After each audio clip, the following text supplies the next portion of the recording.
32 নম্বর ম্যাথটা ছিল y equal to e⁴ 2 ln x হলে ddx অফ y কত।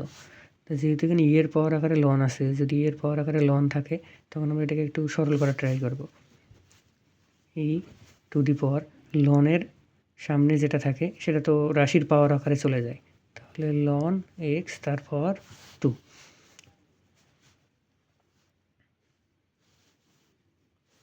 আর এর পাওয়ার আকারে যদি লন হয় তখন আর পাওয়ার লন কাটা যায়, বাদ যায়, যেহেতু একটা আরেকটার বিপরীত, এইটা বাদ যায়, তাহলে কি থাকবে, শুধু x² থাকবে। অর্থাৎ এটা একটা সূত্র আর কি, যে এর পাওয়ার আকারে যদি লন চলে আসে, এর পাওয়ার লন, তখন বাদ যাবে, শুধু এই যে এখানে যেটা থাকবে সেটা থাকবে। এর পাওয়ার লন তার সঙ্গে x², এর লন তো বাদ যাবে, তাহলে x² থাকবে। তাহলে y পেয়ে গেলাম x²। এখন অন্তরজ করে দিই, ddx y সমান ddx x², তাহলে কত আসে, টয়েস x।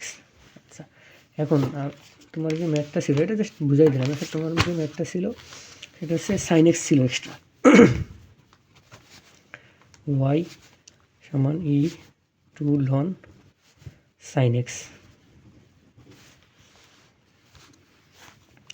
আগের মতো লনের সামনে যেটা আছে সেটা তো রাশির পাওয়ার হয়ে যাবে, তাই স্কোয়ার যদি সাইন এক্সের ওখানে চলে যায় তাহলে হবে সাইন এক্স স্কোয়ার, এর পাওয়ার লনে বাদ যাবে, তাহলে থাকবে sine x square. Sine x square মানে তো সাইন স্কোয়ার এক্স, এটা ওয়াই এর ভ্যালু। এখন এটাকে ডেরিভেটিভ যদি করি, dx y dx ওয়াই এর ভ্যালু কত, sine square x, sine square x. Sine এক্সকে যদি এক্স ধরি তাহলে এক্সের পাওয়ার x², কোনো কিছুর পাওয়ার থাকলে পাওয়ার সামনে চলে আসবে। ddx অফ x⁴n এর সূত্র nx⁴n-1, অর্থাৎ 2 সামনে, তারপর এখানে থাকলো সাইন এক্স, তারপর 2 - 1 করলে তো 2ই হবে।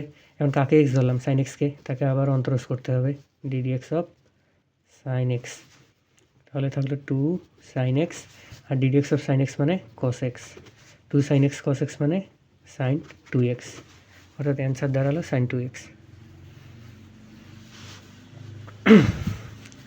আচ্ছা, আবার বলতেছি, এখানে এর পাওয়ার ছিল 2 ln সাইন এক্স, তাহলে 2টা সাইন এক্সের পাওয়ার আকারে চলে যাবে, কারণ লনের সামনে যেটা থাকে লন বা লগ সেটা রাশির পাওয়ার আকারে চলে যায়। সাইন এক্সের পর স্কোয়ার হলো, আর এর পাওয়ার লন হলে তো এর লন বাদ যায়, তাহলে থাকতেছে সাইন এক্স স্কোয়ার। সাইন এক্সকে স্কোয়ার করলে sine square x. ddx of y এর ভ্যালু বসাই দিলাম, ওয়াই তো সাইন স্কোয়ার এক্স। পাওয়ার কোথায় চলে আসে, ddx অফ এক্সের পাওয়ার n, তাহলে 2 সামনে, পাওয়ার সামনে যাবে, পাওয়ার থেকে 1 কমে যাবে, তাহলে 2 সাইন এক্স, 2 - 1 মানে 2 আর কি, সরি 2 - 1 মানে 1। দেন কাকে অন্তরজ করবো আমরা, যাকে এক্স ধরছি, এক্স ধরছিলাম সাইন এক্সকে, তাহলে ddx অফ সাইন এক্স, এটা তো ঠিক থাকলো, ddx অফ সাইন এক্স মানে cos x, 2 sine x cos x sign 2x, এটাই তো মেবি অ্যান্সার। ঠিক আছে, এটাই অ্যান্সার।